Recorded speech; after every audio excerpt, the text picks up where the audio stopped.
So Praveen పగడాల, pastor Praveen పగడాలని ఈరోజు సికింద్రాబాద్‌లోని Baptist చర్చ్‌కైతే తీసుకొచ్చారు. ఆయన మృతదేహం సందర్శనార్థం ఇక్కడే ఉంచారు. అయితే 2 తెలుగు రాష్ట్రాల నుంచెల్లి పెద్ద ఎత్తున ఇక్కడికి జనాభా వచ్చారని చెప్పుకోవచ్చు. అయితే మరి వాళ్ళ మనోవేదన అండ్ వాళ్ళు ఏం చెప్తారు అనేది లోపలికెళ్ళి వాళ్ళని అడిగి తెలుసుకుందాం. అండ్ ఆయన హత్య అని చెప్పేసి చాలా మంది నమ్ముతున్నారు. ఇప్పటికీ పోస్ట్‌మార్టం నిన్న అయినప్పటికీ ఇంకా దాన్ని బయటకు తీసుకురాలేదు. అండ్ ఇప్పుడు దీనికి సంబంధించి అసలు ఇంకా ఏమైనా క్లియర్‌గా చెప్పే అవకాశం ఏమైనా ఉందా? లేదా? అని చెప్పేసి కూడా చాలా మంది ప్రశ్నిస్తున్నారు. అండ్ ఇంకో పక్క ఇటు వాళ్ళ కుటుంబ సభ్యులు గాని, వాళ్ళ అనుచరులు గాని ఆయన ఆయన ఎక్కడెక్కడైతే ప్రవచనాలు చేశారో ఆహ్, ఆయనని ఇష్టపడే వాళ్ళు ఇక్కడికి వచ్చి ఇప్పుడు 2 తెలుగు రాష్ట్రాల ప్రజలు ఇక్కడికి వచ్చారంతే చెప్పుకోవచ్చు. సో ఏదేమైనప్పటికీ మరి మనం లోపలికెళ్ళి వాళ్ళని పలకరించే ప్రయత్నం చేద్దాం. మరి వాళ్ళేం చెప్తారనేది. సో మీరు చెప్పండి. పాస్టర్ ప్రవీణ్ గారిది హత్య అని అంటున్నారు. మీరేమనుకుంటున్నారు? అసలు ఎలా జరిగింది అని అనుకుంటున్నారు? అది అది హత్యనా లేకపోతే ప్రమాదమా దాన్ని పక్కన పెడితే ఆహ్, 2 రాష్ట్రాలలో ఒక బాధాకరమైన విషయం ఏంటంటే ఆయన మాకు ఒక అన్న లాంటి వాడు. ఎందరినో ఎన్నో విధాలుగా ఆధ్యాత్మిక బోధన చేసి ఆయన చక్కటి విషయాలు బోధించాడు బైబిల్ నుంచి. అయితే నేనేమంటున్నానంటే అంటే ఒక క్రైస్తవుడిగా మాకు బైబిల్‌లో యేసుప్రభు వారు చెప్పిన విషయం ఏంటంటే ఇలాంటివి మీకొస్తాయి అని చెప్పారు. వీఆర్ రెడీ ఫర్ దిస్ అంటే కొడతారా, చంపుతారా, లేకపోతే అవమానిస్తారా ఇవన్నీ మేము రెడీ. నేనేం చెప్తా అనుకుంటున్నానంటే ఆహ్, మన దేశంలో ఒకటి మారిపోతుంది మేడం. నేను చెప్తాను వినండి. గతంలో దేశం అంటే మట్టి కాదోయ్, దేశం అంటే మనుషులోయ్. ఇప్పుడు ఏమైతుందంటే దేశం అంటే మనుషులు కాదోయ్, దేశం అంటే మతమోయ్ అన్నట్లయితుంది. మనకి ఎక్కడి నుంచో మన భారతదేశానికి శత్రువులు వచ్చి మన మీద పోరాటం చేసి కొట్లాటలు అవసరం లేదంటుంది. మనమే కొట్టుకొని చేస్తున్నాం మతం ముసుగులో. ఇది చాలా విచారకరమైన విషయం. ఇలానే పెరిగితే మన భావితరాలు నెక్స్ట్ వచ్చే జనరేషన్ పిల్లలు స్కూళ్ళల్లో కూడా కొట్టుకుంటారు. బెంచ్లలో కూడా క్లాసులో కూడా పక్క పక్కన కూర్చోటానికి కూడా కొట్టుకుంటారు. ఎందుకంటే నేను ఒక చైల్డ్ ఎవాంజలిస్ట్. నేను పిల్లలకి బైబిల్ బోధిస్తాను. నా బాధ ఏంటంటే ఇది ఇట్లనే పెరిగితే రేపు పిల్లలు పక్కన కూర్చున్నది ఎవడు, ఏ మతం, నువ్వు ఎక్కడున్నాడు అనే అడిగే స్థాయికి ఎదుగుతారు. ఇంకోటి మేడం నేను చెప్తున్నాను, మన దేశంలో నాయకులు గతంలో ఏదైనా ప్రసంగం చేసినప్పుడు ఏం చెప్పేవారు, చివరిగా వందే మాత్రం అనేవారు. మన పిల్లలకి ఆ మాట వస్తలేదు, మర్చిపోతుంది మన పిల్లలు.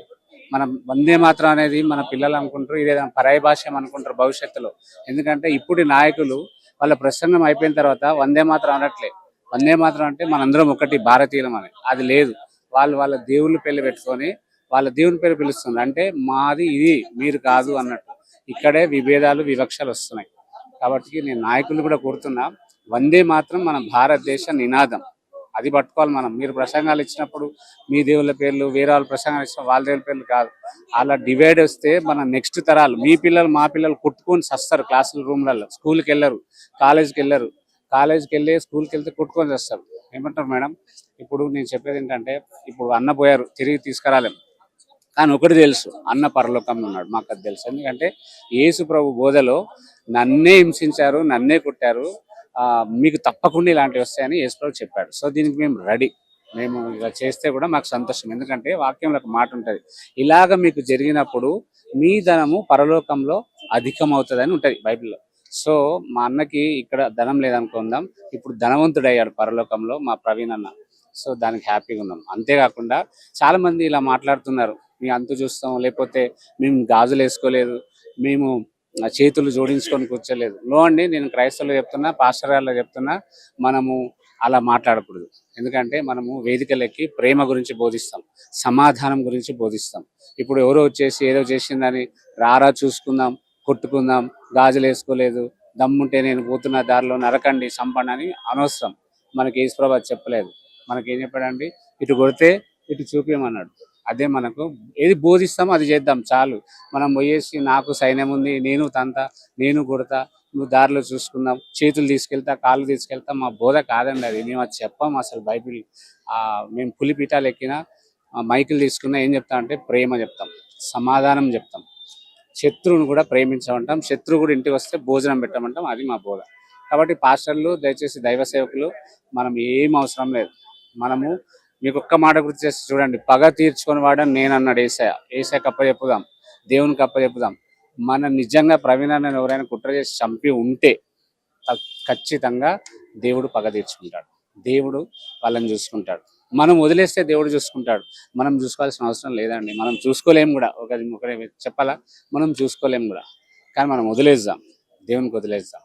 దీన్ని మనము గొడవలు పెట్టుకొని మీ అంత చూస్తాం మా అంత చూస్తామని చెప్పాల్సిన అవసరం లేదండి. నేను ఇదే చెప్తున్నా. ఇది ఇలానే పోతే మన పిల్లలు కొట్టుకొని సస్తారు. గుర్తుపెట్టుకోండి పాస్టర్స్, మన నాయకులందరూ, మన పిల్లలు స్కూళ్ళల్లో కూడా కొట్టుకుంటారు. పక్క నీదేం కులం నాదేం మతం అని. ఇది వెళ్ళొద్దు. మన నినాదం వందే మాత్రం. మనం భారతీయులు అందరం కలిసి ఉండాలి. మరి అన్నని రాసాయము దీని విధంగా నేను చాలా విచారం, ప్రగాఢ సానుభూతి కుటుంబానికి తెలియజేస్తున్నాను. Thank you so much. మీరేం చెప్తారండి ప్రవీణ్ పగడాల గురించి? అందరికీ ఫస్ట్ ఆఫ్ ఆల్ వందనాలండి, నమస్కారం. ఈరోజు పరిస్థితులు మనం గమనించినట్లయితే ఈరోజు హత్య చేయబడింది కేవలం ప్రవీణ్ ప్రగడాల గారు మాత్రమే కాదు, మానవీయ కోణంలో ఆలోచించే ప్రతి ఒక్కరి మీద ఈ దాడి జరిగింది. ఏ విధంగానంటే బైబిల్లో ఒక మాట ఉంటుందండి, క్రీస్తు యేసునందు మృతులైన వారు ధన్యులు అనే మాట ఉంటుంది. అంటే ఆయన జీవితం, ఆయన బ్రతుకు, మీరు బాగా ఆయన వీడియోస్ అన్నీ కూడా ఇప్పటికీ ఉన్నాయి. మనిషి మన మధ్య లేకపోయినా కూడా ఆయన మాట్లాడిన మాటలు, ఆయన రికార్డ్ చేసిన వీడియోలు, ఆయన వేదికల పైన ఆయన బోధించిన బోధలు అయితే ఏవైతే ఉన్నాయో అవన్నీ మన మధ్య ఉన్నాయి. కావాలంటే ఒకసారి చంపిన వాళ్ళు కానీ లేకపోతే హత్య చేయించిన వాళ్ళు కానీ ఎవరైనా కూడా ఒకసారి రివైండ్ చేసి చూసుకోవచ్చు.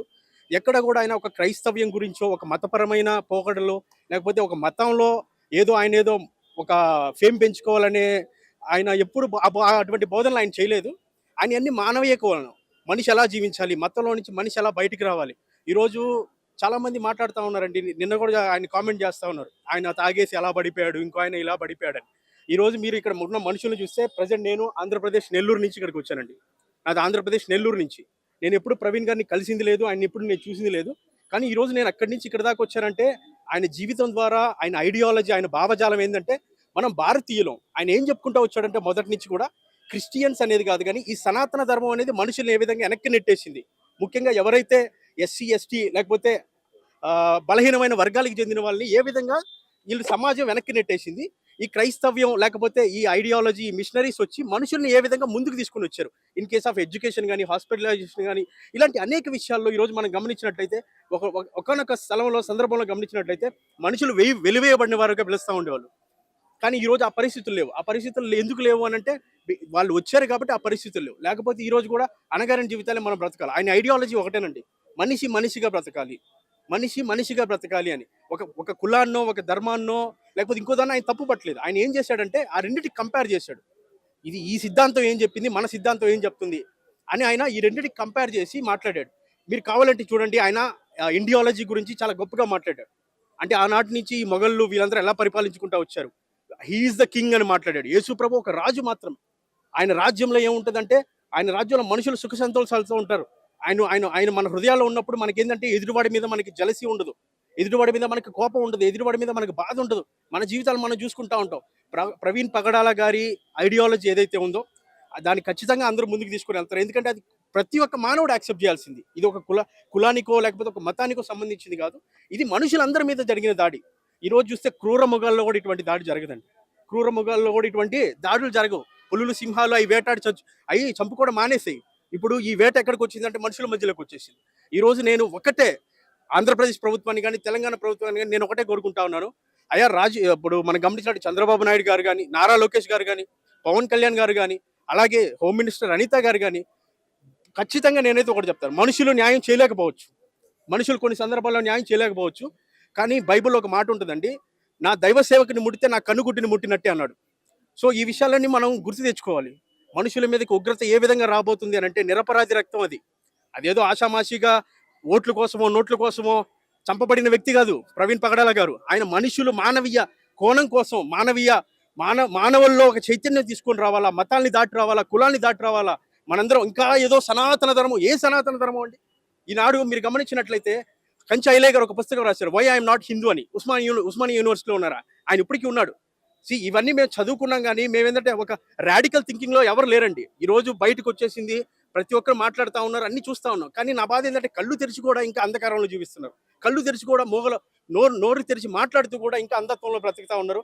నేను ఈరోజు ప్రభుత్వాన్ని రెండింటిని నేను రిక్వెస్ట్ చేసేది ఏంటంటే, మనుషులు న్యాయాలు చేయలేకపోవచ్చు, కానీ ఖచ్చితంగా ఈ లోకాధిపతి దేవుడు న్యాయం చేయగలడు. కానీ నేను మానవులకి, లేకపోతే మీరు ఓట్లు వేసుకున్న తర్వాత, మీరు ఆ పీఠాలు ఎక్కిన తర్వాత నేను మిమ్మల్ని రిక్వెస్ట్ చేసేది ఏంటంటే, ఇంకా సత్యం బ్రతుకుంది, న్యాయం బ్రతుకుంది, సమాజంలో ఒక నీతి ఉంది, ఒక యథార్థత ఉంది అని చెప్పుకోవాల్సిన సమయం ఇది. ఇది ఇప్పుడు పోస్ట్ మార్టం రిపోర్ట్ కూడా మీరు క్లియర్గా ఇచ్చిన దాని వల్ల పోయిన వ్యక్తి తిరిగి రాడండి. కానీ సమాజంలో ఇలాంటి పనులు చేసే వాళ్ళకి ఒక దిక్సూచిగా ఉంటుంది.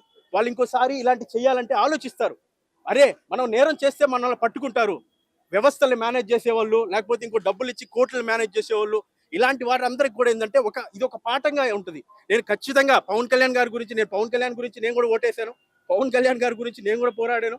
పవన్ కళ్యాణ్ గారి గురించి నేను కూడా నా ప్రయత్నాలు చేశాను. ఈ రోజు ఆయన నేను ఒకటే మాట మాట్లాడుతూ ఉన్నాను. ఒక మనిషి మరణం కంటే, ఒక మనిషి ప్రాణం కంటే ఒక ధర్మం లేకపోతే ఇంకోటి ఏదో ఒక కులం, లేకపోతే ఇంకోటి ఏదో ఒక మతం గొప్పది కాదనే విషయాన్ని అందరూ గ్రహించాలా. ఖచ్చితంగా వీటి మీద కూడా క్రైస్తవులు కానీ, చదువుకున్న వ్యక్తులు కానీ అందరూ వచ్చి ప్రవీణ్ పగడాల గారి